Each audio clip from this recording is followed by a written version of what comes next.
I went to meet Amanda during her vigil at Linden Foods, the slaughterhouse in Burradon. Tell us more about what happens. So you come in here at 6:30. Yes, so we all meet outside the slaughterhouse at 6:30 in the morning. That's because the deliveries of the animals are always very, very early. We'll have high-vis jackets on, so we've got these which I'm wearing now. We'll have blue because that doesn't startle the animals. We'll also have a sign that says slaughterhouse that we'll put on the gate, so people driving past can see what this is. When you are here, you don't know it's a slaughterhouse. It's not obvious, it never is. They're very, very well hidden. We'll also have placards, so like signs that we hold up to people who drive by and for the drivers as well.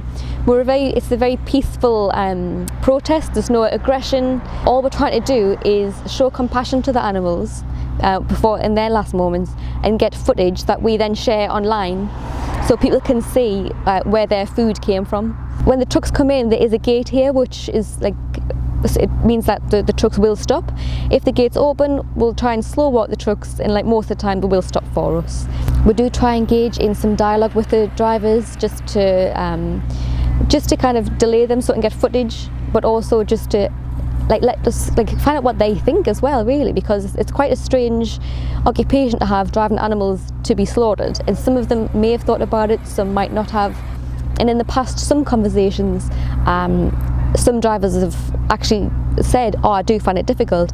I hadn't thought about that before," and it just gets them maybe on the road to a different perception. When you see the trucks come in and the animals go in and then the empty trucks come out, emotionally it must be very stressful, isn't it? Yeah, that's it. You have to allow yourself to feel more. So we still cry. Sometimes I do, sometimes I don't. But what I find is people think, I couldn't do that, it's too upsetting. But the paradox is your emotions they don't weaken you, they actually strengthen you. And you see this happening and you're like, I have to do something, I have to share this footage, I have to have these conversations. And with animals, when you've seen a dog and you've communicated with them through the sound of your voice, the expressions on your face, they respond. So when we see these animals, we can talk to them gently and look at them with a kind expression. And a few times we've been able to calm them down when they've been really head up in the truck. Afterwards, when they go, we're able to express that upset, but we don't want to express that to them. We're there just to show them some kindness as well. What I found very interesting about your protest here was the way you do it. It's usually in the city centre or somewhere where people could just meet and talk to you. Slogans are shouted, it's very different. But this is in a small village where there's 15 of you gathering outside a slaughterhouse, but there's not many people around. Why did you choose to do it this way? That's a really good question, actually, because there is a lot of different versions of activism. The difference with this one and what attracted me to this was that there was no confrontation. You're not forcing people to look. And it's a bit more gentle in its approach. So we're going to get footage that isn't too startling or upsetting, so that people will look away. So if you see sometimes with street protesting and you see images that are very graphic, and natural reaction, you look away. If it's too gentle, like a cow in a field and you go, please don't eat them, it's too gentle. People don't make a connection. But with this, we're seeing animals, and it's not horrific, the images, but they're very, very emotive. So you're seeing these animals and cows, a lot of them are coming in, they've got tears running down their face.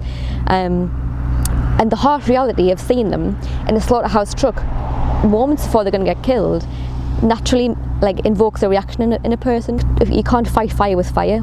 We've all been eaten meat at one point in our lives. We have to have compassion for other people and just let them see and invite them to come and look and ask them to change the perception. We tend to get maybe 10, 15, 20 people every time.